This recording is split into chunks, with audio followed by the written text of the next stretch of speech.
So, first na natutunan ko po is, huwag mong kalimutan si God, family, parents po. Yun po yung natutunan ko kay Sir John. Thank you. Thank you for sharing. Ganun. Ganun na rin. Pwede palakpakan naman natin. Natutunan ko po ngayon kay Sir Jonas with the Seminary is, yun nga po, huwag tayo malalay sa Panginoon. Always ask for forgiveness at talagang po yung mercy po sa ating taas-taasan.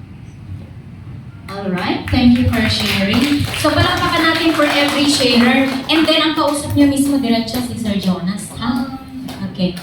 Sa akin naman po, yung pinakamahalaga po talaga is yung value. Yung value mo sa kung anong meron ka man ngayon, sa kung ano yung nare-receive mo, pero dapat mas unahin nating magpasalamat sa Panginoon sama. So, kailangan be thankful kung anong meron tayo, be grateful. So, kung meron man po tayong pinagdadaanan, gawin natin inspiration para mas maging matatag tayo sa buhay. So, ayun. Alright, thank you so much for the sharing. One thing more, gawin natin personal. Do not include the others. Personal learning mo. Ko. Kausap mo si Sir Jonas, natutunan mo. Diba? Gamitin ang ko. Personal. Yung sa akin po, yung tuturan ko kay Sir Jonas, yung huwag tayong susuko basta-basta. Kumbaga, ibukas natin yung another na pintuan para kahit na hindi natin passion yun, i-grab lang natin. Malay mo yung pagka-grab pala natin doon, is yun yung magbubukas ng another door or pintuan na yan para maabot mo yung gusto mo. Parang yun nangyari kay Sir Jonas. Amen. Let's give her a round of applause. Another thing, guys. Si Sir Jonas, diretso ang kausap mo. Sa akin naman po, And, saglit lang. Ko. Okay? Yung personal mo na natutunan. Alright. Yung sa akin naman po is, take a challenge na lang po. Then, i-trust na lang natin sa Panginoon kung ano man po yung mangyayari. Maganda man yung kalalabasan or negative. Yun lang. Alright. Meron pa rin yung touch ng natin. Ikaw lang. Speak for yourself. Ako naman po ang natutunan ko kay Sir Jonas. Maging blessed po tayo sa trabaho natin, sa marriage, sa pamilya. Tsaka pagtibayin natin yung paniniwala natin, yung spiritual natin sa... Kaya pagtitibayin ko yung spiritual na paniniwala ko sa Panginoon para lahat ng mga bagay na gagawin ko, mapagbuti ko pa ng mas maganda. Alright. Let's give him a round of applause. Amen. May isa pa akong bilin ha. Pwede diretsong Sabihin. talk to Sir Jonas. Okay? Ayun o. Doon nakatingin. Okay? Sir Denver. Sige. First, Monday, nabilinan na ako na may seminar kami ng Wednesday. Sabi ko, thank God, kasi it's a break ulit na sabi ko, ano bang seminar ulit to kaya? Then sabi ko, opportunity na naman na madadagdagan yung knowledge and parang take a break din para dun sa, parang stop mo na. Take a break then do the work again after the seminar. So, number one is yung trust God, blessed. Naming natutunan sir, di ko na ma-mention pero full of knowledge how ko ba i-bigkas pero thankful sir kasi nagkaroon kami ulit ng ganitong time kahit sabihin nating Labor Day or holiday, thankful pa rin kasi hindi ako nawalan. Yes. Let's give Amen. him a round of applause. Sa akin po, gusto ko po muna magpasalamat sa napakagandang message niyo po para sa amin. Thank you, sir.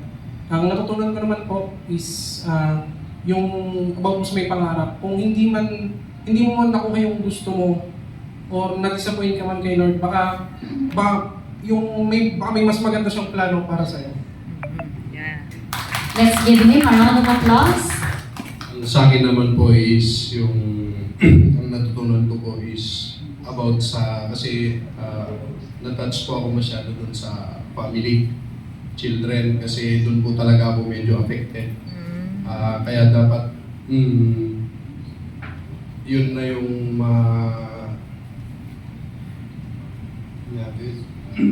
yun na yung maayos ko sa side ko. At salamat po sa turo niyo. Yes. Amen. Thank you for the sharing. Thankful po kay Sir Jonas sa seminar na to, tsaka sa lahat ng nag-facilitate po dito sa seminar. Kasi po, natutunan ko po na learn to wait for God's perfect time po. Thank you for sharing. Thank you Sir Jonas. Bali, in-upgrade mo dyan spiritual life ko kumbaga. Kasi minsan nakakalimutan na. So, salamat. And also sa pag-remind mo kung paano tratuhin natin ang ating mga magulang. And then sa relation natin sa ating mga anak. Thank you. Thank you for sharing.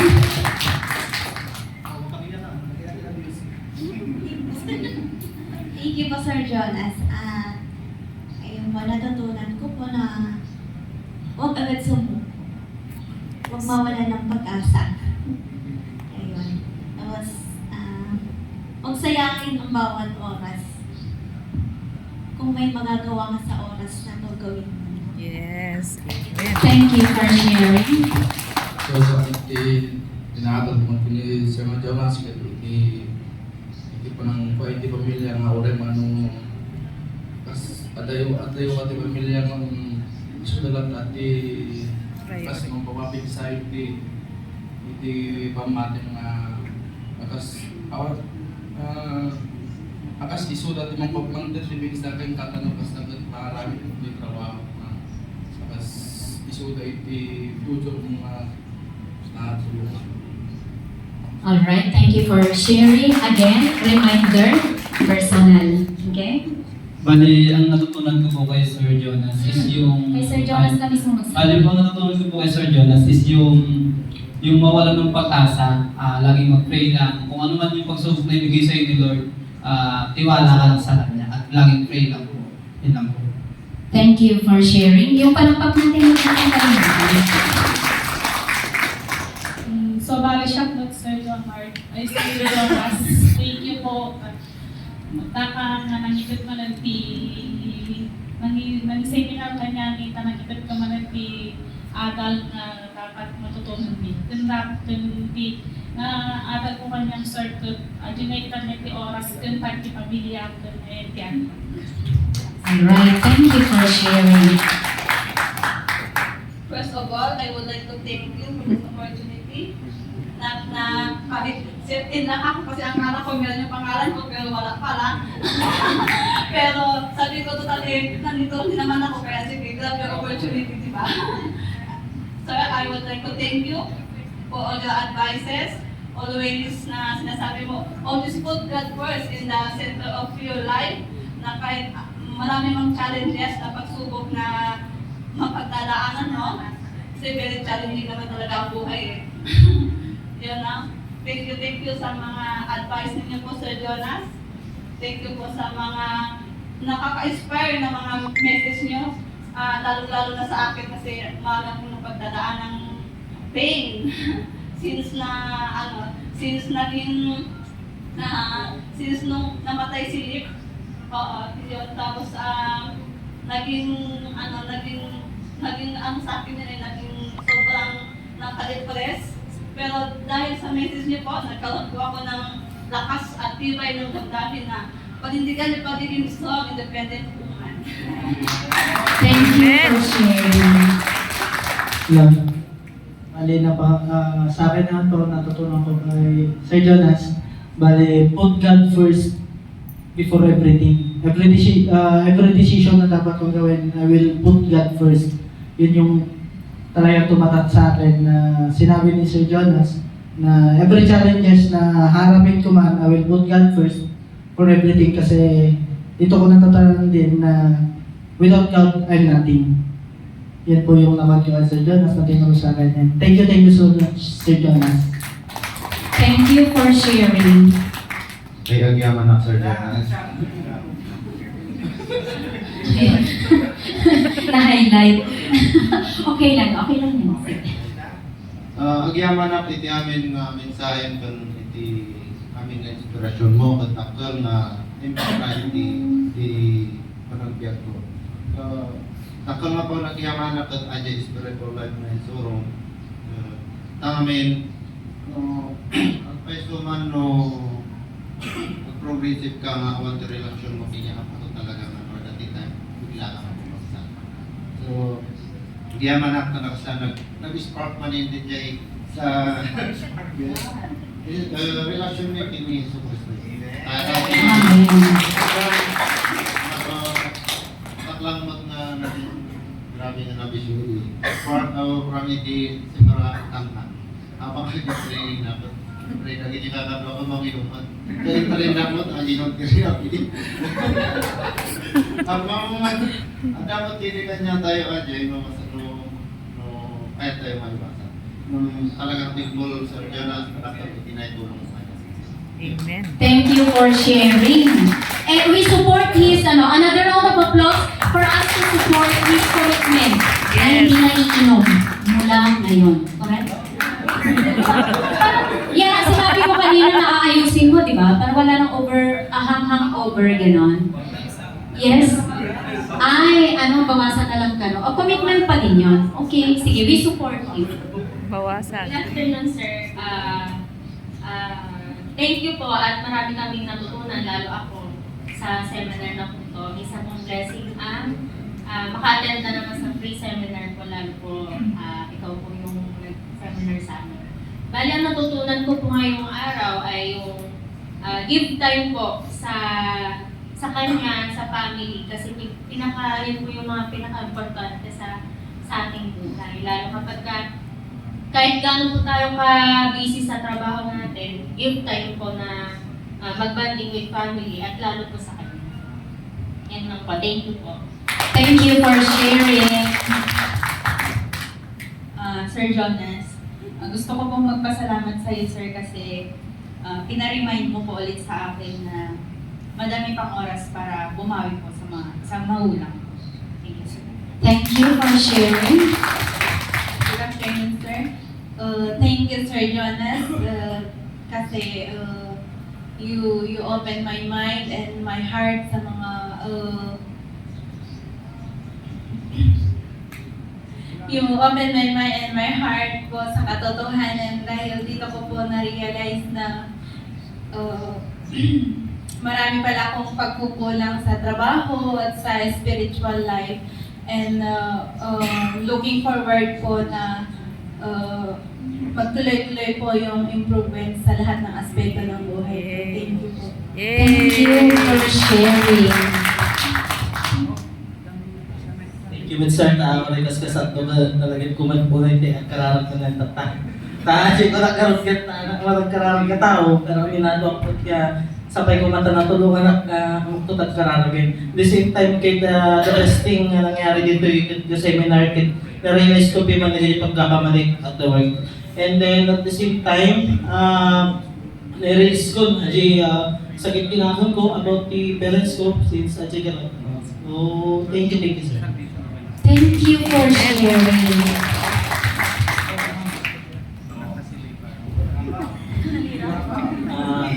Ate may dite nasusurot ng Sir Jonas, salamat. Yung muna kit, naman iti panggip to yung Sir Jonas, ipanggip to kit muna kararot to. Tapos tatati sumarunong ko, hantay ko mga liplipatan, iti naganak tayo nga parang sa akin, mabalik na pasyalan sa paminsan, o ipakita tayo nga, ito tayo. Thank you for sharing.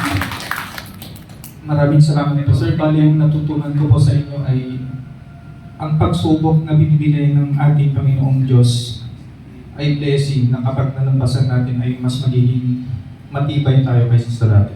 Amen. Thank you for sharing.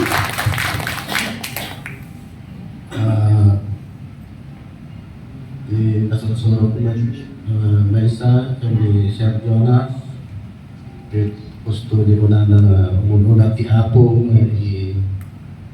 Samuel sakbay ti ito mga mayaramin na kakanot ti problema isa po may commitment lang din ni Lord. So, yun lang ako. Thank you for sharing. Isa lang po ang natutunan ko ngayong maghapon, Sir Jonas. Sa lahat po ng pagsubok na dumadaan po sa ating buhay, I always trust the process of our God because I know na hindi niya ako ipuput up sa isang sitwasyon na ako lang mag-isa na hindi ko kayang harapin.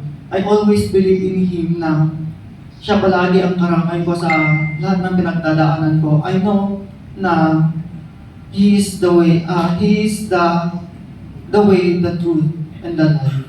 Thank you po. Thank you for sharing. Sa akin naman po, sir, is thank you for reminding me how great is spiritual life. Kasi kapag hindi kasi inuuna si Lord, parang mawawala na rin po sa landas. And thank you din po for bringing out the best inside of me, yung sharing po sa mga teammates po, yung mga experience na hindi ko nasasabi sa iba. This time po, dun ko po na ilalabas po. Thank you for sharing. Ako naman po, sir, is thank you, Sir Jonas, kasi natutunan ko is be always grateful to for all the blessings na nakukuha natin sa Panginoon. And always trust Him kahit anong pagsubok pa yan, malalampasan natin. Basta magtiwala lang tayo. Merong mga magsasara pero meron din magbubukas. Yun lang po, sir. Thank you so much. Thank you for sharing. Sa akin naman po, Sir Jonas, maraming salamat. Sa ibang taon ko po dito sa Taman, sa lahat po ng seminars na attendan ko dito ay ikaw lang po yung nagpayak sa akin. Wow! Kasi actually, totoo po yun, yung tungkol po dun sa nanay. Yung nanay ko dun sa nakatira sa aming bahay, umaga, maalis ako, tulog pa. Pagdating ko sa gabi, tulog din. So hindi ko siya nakakausap. Ini-imagine ko ng time kanina na kapag andun kami sa trabaho, yung asawa ko nasa restaurant, yung mga anak ko nasa school, siya lang naiwan sa bahay. Ini-imagine ko, yun totoo po yung nasa i-imagine ko, ano po yung titignan niya sa labas? Maybe sinasabi niya, hindi nga palagi kitang binabantayan noon. Ngayon, wala ka lang.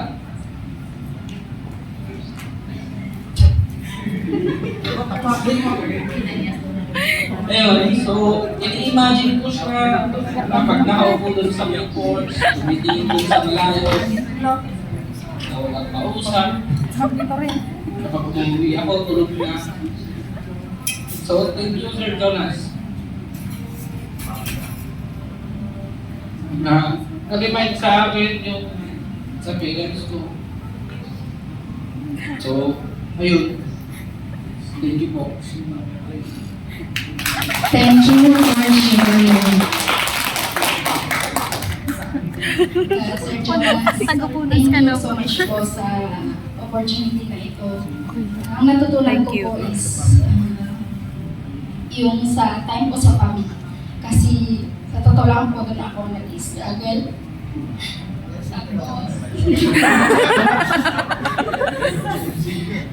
Nagising ang diwa ko, Sir Jonas, dun sa about sa spiritual. Kasi parang nakakalimutan na din na magsimba dahil sa mga trabaho. Yun po, i-improve ko po para magtuloy-tuloy ang blessings. Alright, thank you so much for your sharing, guys. Diba, hindi lang ikaw ang narinig, kundi narinig nyo ang sharing ng bawat isa. And that could even open your mind and your heart also na, pati yun natutunan ko din. Hindi ko lang nabanggit. Yes. So, at this time, we give our love and our blessing and our gratitude to Sir Jonas. Yes? Emotional din sa mga from HR. Okay, sige.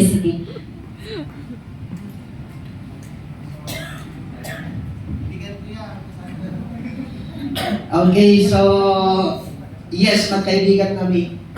Simula nung nakikita kami ni Sir Jonas kasi siya yung kasama ko na nag-interview sa 36. successful members po natin, yung Tamantomas awardees.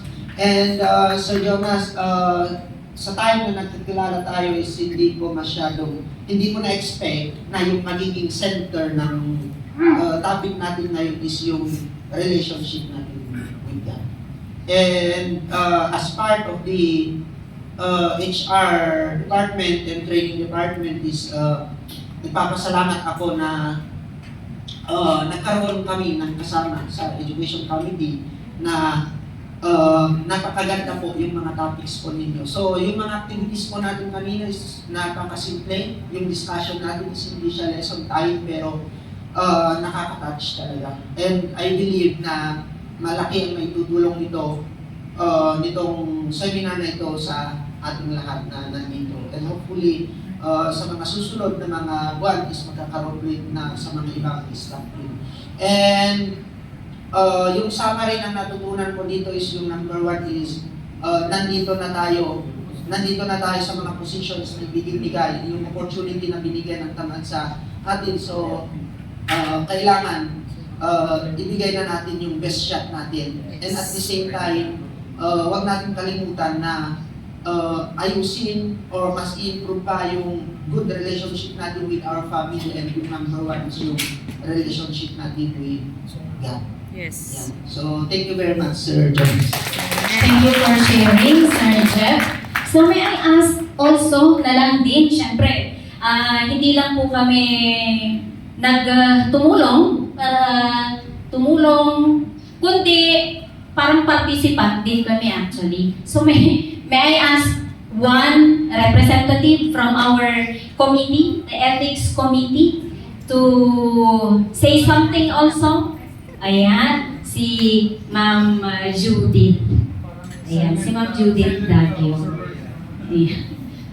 Gusto niyo maging author. Wow. Sige, why not?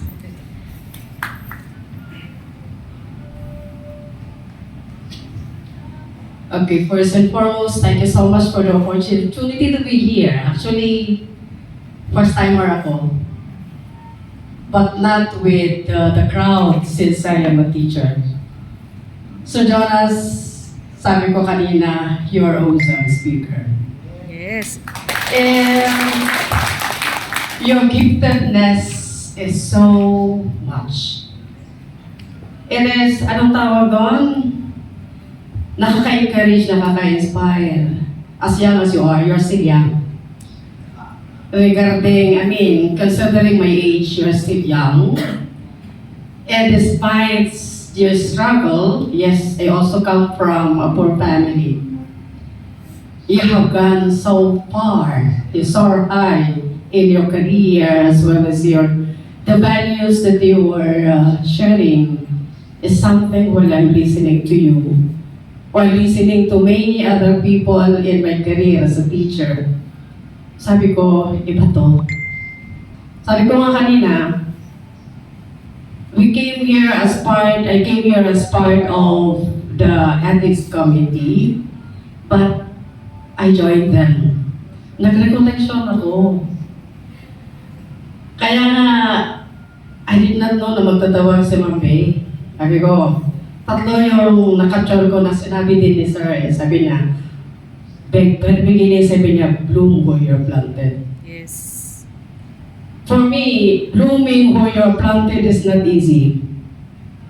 Being uprooted is also different thing. Because I was planted before, but I have to uproot myself. But in uprooting myself, I saw that there are still big things that I have to share. There I found out that other skills and gifts that I have was unleashed when I uprooted myself to be planted here at Nueva Vizcaya. Yung isang sinabi niya, nilista ko ha, do not just pass by, leave a mark. Yes. I was tagged when I was in the basic ed as a tiger in discipline. Takot sila sa akin. But when I entered the tertiary, they call me Mom, Mommy, Mama, Mom. That's why those who encountered me when I was in tertiary, bakit nag-iba siya? And this is why I also tell my students, forever, and wherever you will be, sana huwag lang mag-hi and hello. Meron sanang mag-iiwan na giftedness mo sa taong yun. And the last one, which Christian faith education ako eh. Yung rootedness with God. I am a person who has so much experienced tragedies in life, but you know what? It is because of that big faith in God that I'm here standing in front of you. Sabi ng isang matri sa akin, when she heard the story, sabi niya, alam mo ma'am, kung ako ikaw, dalawa lang ang pwede kong lugar. Either nasa mental ako or nasa secret under the ground ako. Pero wow, you're still here. Ang sabi ko naman, kasi mapagmahal si God eh. Siya yung stronghold ko. Of course, marami ang aking anchors na tumulong. And one of the things that I appreciate with Sir Jonas is that your encouragement is very high. Continue to encourage people, most especially those who are working in any levels. You are so lucky, my dear companions in the field of work. Ano man yung trabaho na tinatahak nyo, continue to bloom. You are still young. Mga bata pa kayo, for those who are older a little bit than me, like me, I am the oldest in the group today. Okay? Continue shining out. Your service is big. And in cooperativism, we need indeed the service that comes from our heart. Once more, Sir Jonas, thank you. Keep on going. And your presence to the world is irreplaceable. Thank you so much. Thank you so much, ma'am. Alam niyo, habang nag-share si Ma'am Judy, sabi ko, I don't want this time for the others to miss out sharing their takeaway or their message. Kaya wala pong excuse, no? Lahat na lang magsasalita. May I call for pastor, please? Lahat daw. Sabi ko po, walang excuse. Lahat po tayo. Lahat daw. Sagana.